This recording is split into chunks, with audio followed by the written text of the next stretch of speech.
नमस्कार समादेश।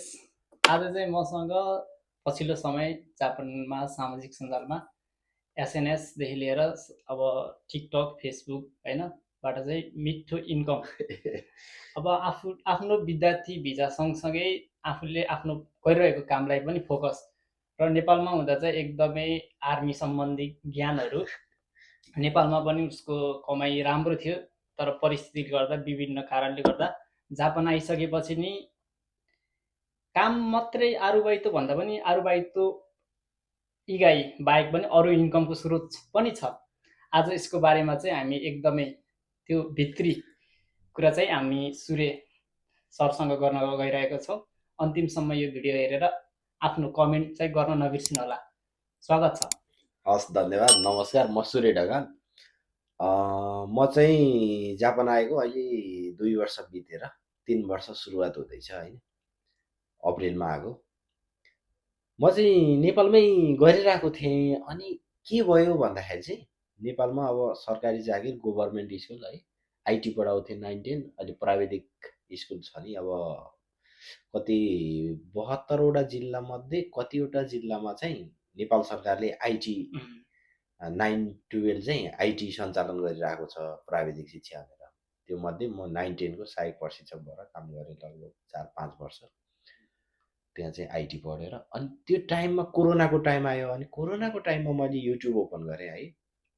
पहिला त म त आर्मी बन्ने होइन, पहिला त म त इन्डिया आर्मी बन्ने भनेर रनिङ गर्न गएको।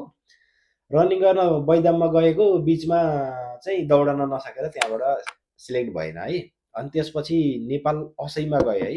असैमा लिखित कटाएँ। म चाहिँ लिखित कटाइसकेपछि आइटीबाट काठमाडौँ गएर एक्जाम दिएको। 12 जनाको नाम चाहिएको, 16 जना निस्केथ्यो है। 4 जना मध्ये म फालिएको के। त्यहाँ चाहिँ पैसा पनि माग्दै थिए मान्छेहरूले। अनि त्यसपछि चाहिँ मैले पैसा नदिइकन म सक्छु भन्ने तरिकाले गरेको, म चाहिँ फेल भएँ।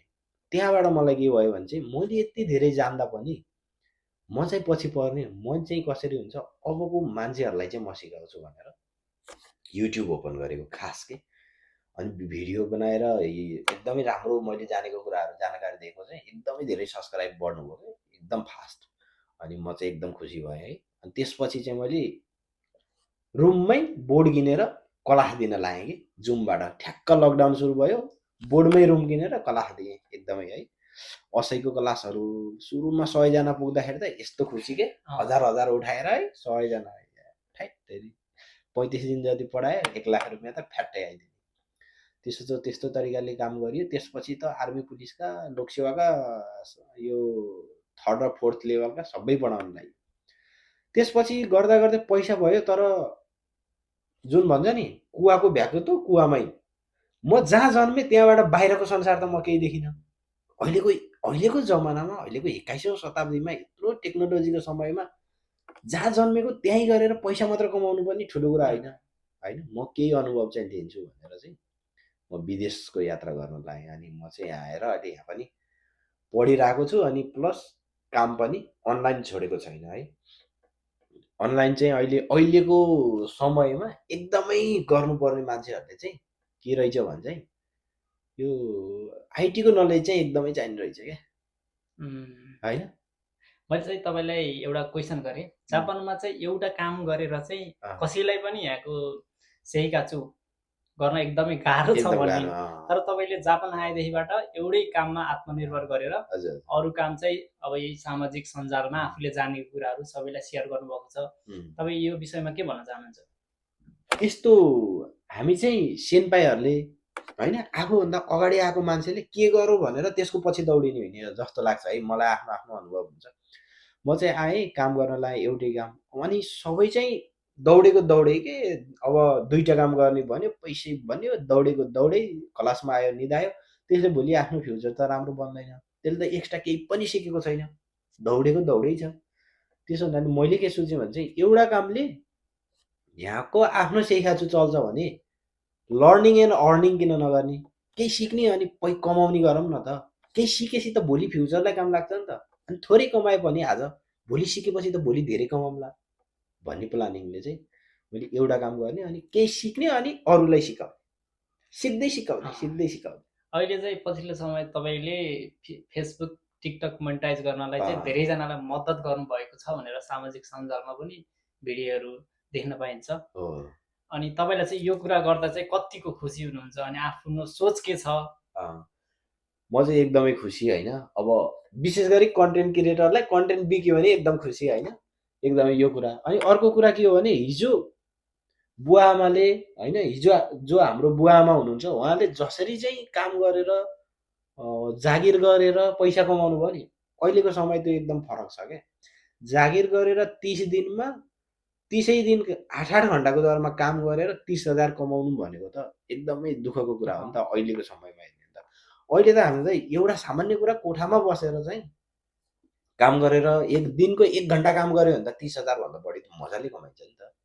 त्यसो हुनाले चाहिँ अहिले चाहिँ अहिलेको समयमा हामीले यो काम गर्ने तरिका चेन्ज गर्नु एकदमै आवश्यक छ कि।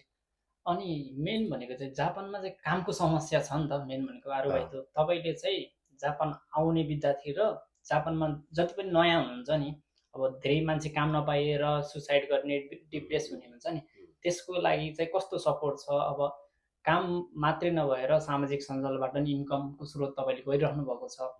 मेन भनेको चाहिँ अहिले नयाँ स्टुडेन्टहरूलाई चाहिँ तपाईँले के भन्न चाहनुहुन्छ तपाईँको अनुभव अनुसार? मेरो अनुभव अनुसार चाहिँ के भन्छु भने चाहिँ काम गर्नको लागि कहिले पनि होइन, जेसुकै होस्, एउटा चाहिँ बोल्नै जान्दैन भने त्यो लाटोले कहीँ पनि काम पाउन क्या। हाम्रो नेपालमा नि काम पाउँदैन नि त होइन। लाटो कोही इन्डियाबाट गयो भने त्यसलाई हामीले कसैले गन्दैनौँ नि त, कसले काम राख्दैन नि त।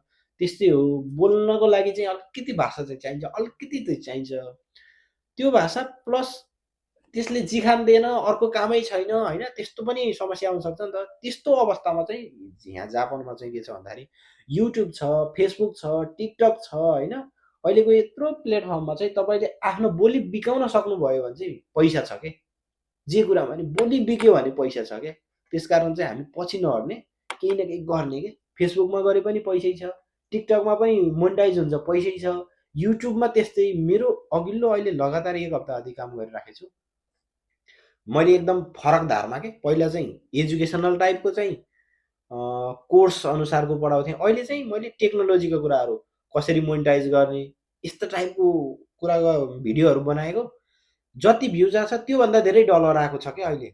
यस्तो हुँदो रहेछ होइन। त्यसो हुनाले यो टेक्नोलोजी कुरा केही जानियो भने चाहिँ इन्कम गर्न सजिलो छ जस्तो लाग्छ है मलाई चाहिँ। त्यस्तो छ अहिले। धन्यवाद, तपाईँको विशेष टाइम दिनुभयो। फेरि हामी अर्को भिडियोमा चाहिँ तपाईँहरूले हाम्रो भिडियो मन पराउनु भयो, तपाईँहरूलाई सामाजिक सञ्जाल सम्बन्धी, जापानको केही कुराहरू सम्बन्धी, आर्मीको ज्ञान सम्बन्धी तपाईँलाई त्यस्तो केही प्रतिक्रिया, सोच छ भने चाहिँ कमेन्ट गर्न नबिर्सिनु होला। पक्कै पनि हामीले अर्को भिडियोमा चाहिँ तपाईँलाई फेरि स्पष्ट पार्नेछौँ। धन्यवाद। जाँदा जाँदै एउटा चाहिँ कुरा दर्शकहरूलाई के भन्न चाहन्छु भने, यदि तपाईँहरूले फेसबुक, यो युट्युब र टिकटक मोनेटाइज गर्न चाहनुहुन्छ अनि केही आइडियाहरू थाहा छैन भने चाहिँ कमेन्ट गरिदिनु होला होइन। हामीले नेक्स्ट टाइममा चाहिँ त्यसलाई तपाईँहरूलाई सिकाउने तरिकाले पनि भिडियो लिएर आउनेछौँ। एउटा प्रोग्राम जस्तो गरेर तपाईँहरू धेरैजना हुनुभयो भने हामीले चाहिँ एउटा जुम अथवा केही सामाजिक सञ्जाल युज गरेर तपाईँहरूको लागि नै पोजिटिभ हुन्छ। अब यो सामाजिक सञ्जाल भनेको आफूले जाने भने भोलि बिहान फ्युचरमा फ्यामिली देखेर सबैको लागि चाहिँ यो एउटा इन्कमको स्रोत हुन्छ, आउट इन्कम जस्तो हुन्छ। अहिले चाहिँ अब हरेक कुरामा चाहिँ इन्कम छ, त्यो इन्कमलाई चाहिँ कसरी क्याच गर्ने भनेर चाहिँ आफूले माइन्ड सेटअप गर्नु पर्यो होइन, भन्न चाहन्छु। त्यस्तो टाइपको भिडियो लिएर पक्कै पनि हामी उपस्थित हुन्छौँ। हामीसँगै जोडिन नभुल्नु होला। ओके।